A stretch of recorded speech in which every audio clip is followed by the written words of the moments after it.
This video is an extract from an interview where an art professional shares their top tips for artists. If you want to watch the full 1 hour interview and get insights from an expert on how to reach the next level in your career, then click the link below and join the Art Ladder Mentoring Program today. Thanks for watching, and we hope you enjoy this video. Kate is the artist and visionary behind ArtCan, which is an international arts organization creating opportunities for artists worldwide.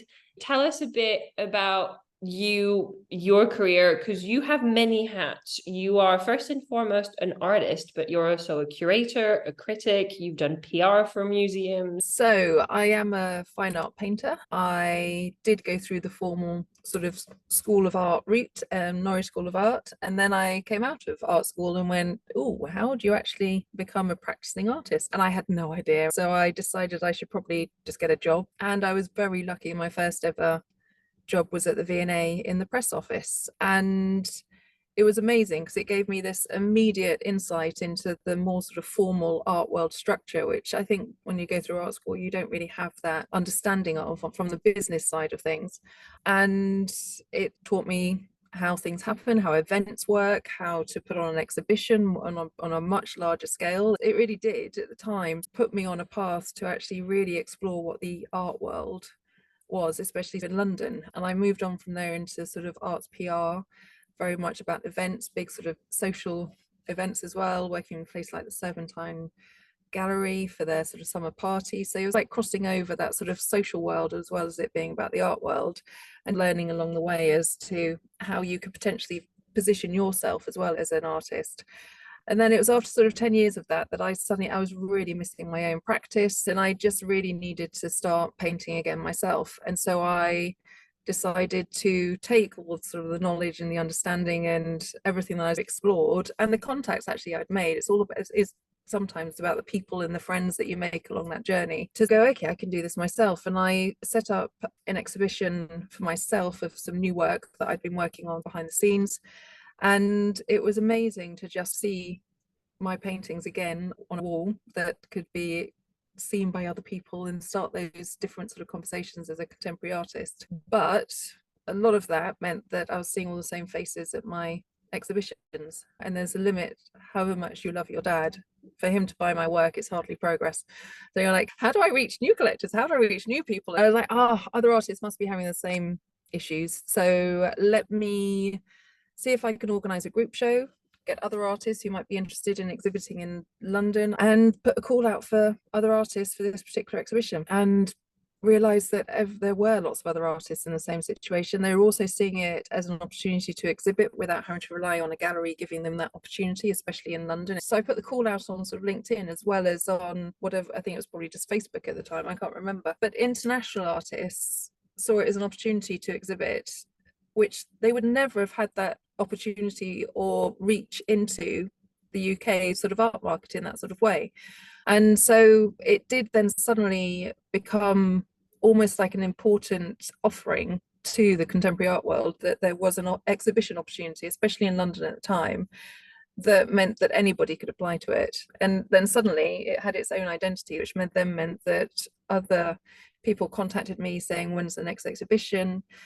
I find it very difficult to say no. So I then go, oh, let's do another one in 6 months' time. Oh, and let's do another one in 3 months because I found another space. Or from that point, it was beginning to get its own sort of momentum. And there are other sort of spaces and friends knowing that I was doing this, saying, well, actually, you could do it here. I've got this amazing sort of basement flat, which is actually empty at the moment. Come and do an exhibition for a week here, which then meant that all the artists who then attended, they'd all bring their connections with them and the people that they wanted to show their artwork to.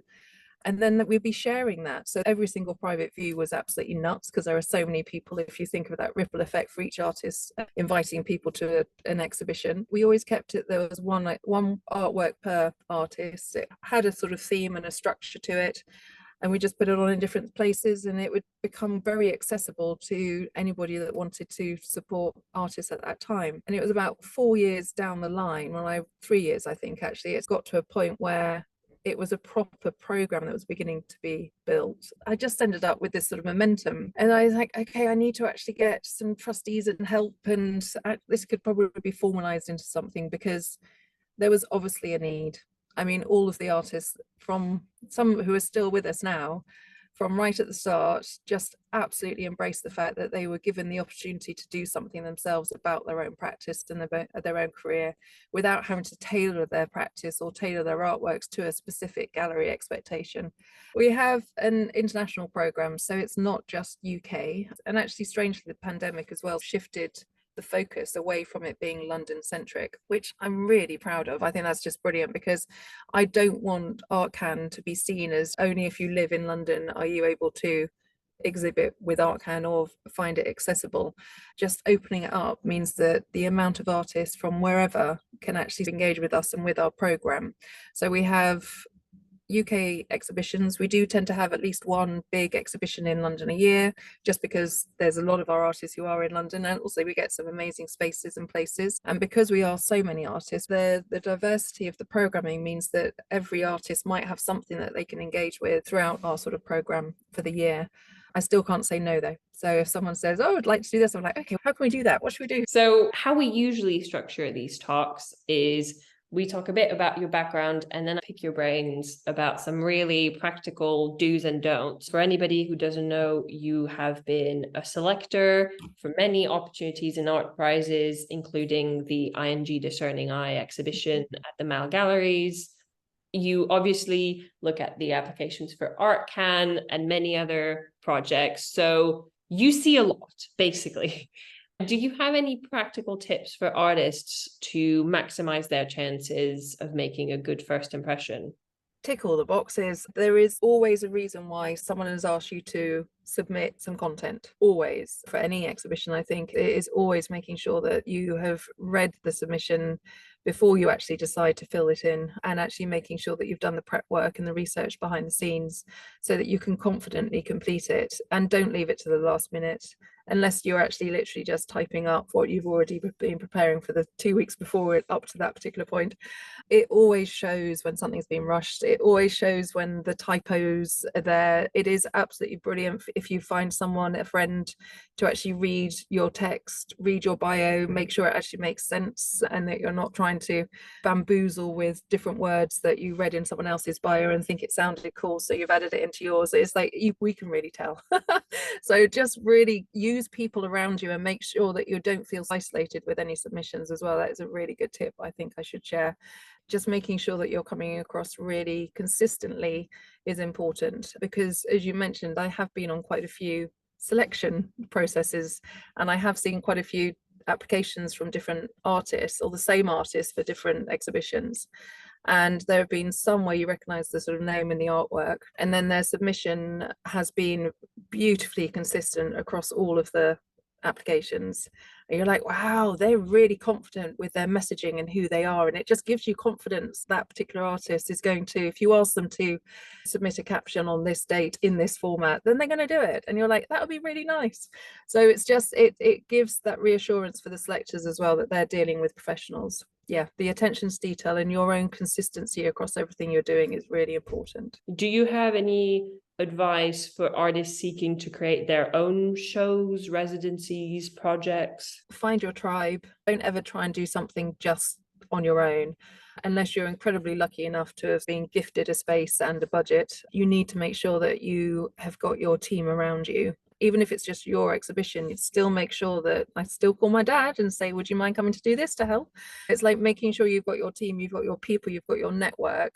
That means that if you need someone to suddenly help with a marketing flyer because you totally forgot about it, there might be someone in your network or your team who actually would help with that, because they're all wanting to support you and they've been in from the beginning, and they're able to give you that, yeah, confidence to do whatever it is that you're wanting to do. So I would definitely find your tribe, and also don't get so stuck with what the final result needs to be, because we are creatives, we are flexible, and there are times when you do have to adapt and change, or funding doesn't arrive from a stream that you thought might have been there, or an application actually is cancelled. And I think if you don't have so much reliance on what you have that end sort of product to be, you can still actually make amazing things happen.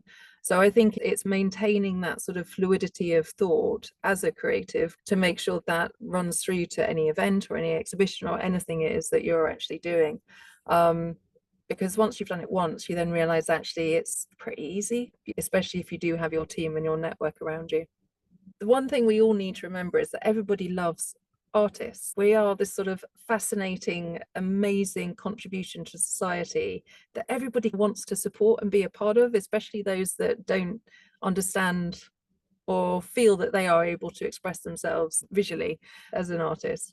It's amazing how many people want to get involved and actually be part of something and then feel that they're supporting that sort of vein of society. Don't be shy with asking, because you'll be amazed how many people say yes or say no, but have you thought about this? Or, oh, I need to introduce you to so and so who actually does this sort of art evening in their corporate business on a Saturday or whatever, and they would love to talk to you, and it opens up doors. So it's just keeping yourself as a creative open to opportunities and flexible, which means you never know what's going to come up next, which is exciting. If there's artists watching who are planning their own group exhibition or their own solo exhibition, do you have any tips for organizing a successful exhibition? Give yourself time and make sure that you've got a running order of those weeks leading up and what you would like to achieve in those weeks, because it's amazing how fast time goes and everybody is juggling so much. And that's also why, if you know you've got a team, then you can have somebody responsible for one sort of aspect, which then means that these bite-sized pieces actually get done really easily, as opposed to it feeling really overwhelming. You've got all of this to try and organize by a deadline. Deadlines are great, but I always try and do it at least a week or 2 weeks before the actual deadline that you need, because life happens. Be really realistic with when this can actually happen, and then add on an extra couple of weeks. And then hopefully, if the space that you want to exhibit in is available at that point, then block it in, lock it in, and then just get on with it. But make sure that each week you've got a mini deadline of what it is you want to achieve. Putting an exhibition together is really tough, but you only ever need to do it the first time, and then you'll have learned so much. And trust that learning's power. Knowledge is power. So knowing what you can and can't do then means you can go more confidently into the next one. In a previous life, you were a PR professional and a writer and a critic. Is there anything you've learned from these roles that you apply today? Yeah, I had some amazing advice very early on, and that was that absolutely everybody gets up in the morning and puts pants on, which sounds really flippant and hilarious, and it did make us all giggle, but it does make you realize that absolutely everybody's human. It doesn't matter, everybody is human, and everybody wants positivity, and everybody would actually want to engage with something. Don't not do something because you think you're going to get a no, because more often than not, we are in this sort of symbiotic sort of society and nature where actually we're all helping each other, we're all going to be communicating with each other, and we are all actually able to do that and want to do that. I'm not entirely sure there are that many people in the art world and the creative world who wouldn't be interested. Always do the ask and always reach out and always make that telephone call and make it a bit more personal. Thanks for watching this video. If you want to watch the full 1 hour interview and get top tips from an expert, then click the link below and join the Art Ladder mentoring program now. By joining the Art Ladder, you will get access to our full library of webinars with curators, collectors, critics, gallerists, and more. Don't forget to subscribe to our YouTube channel for more videos like this, and check out the description below for more free resources for artists.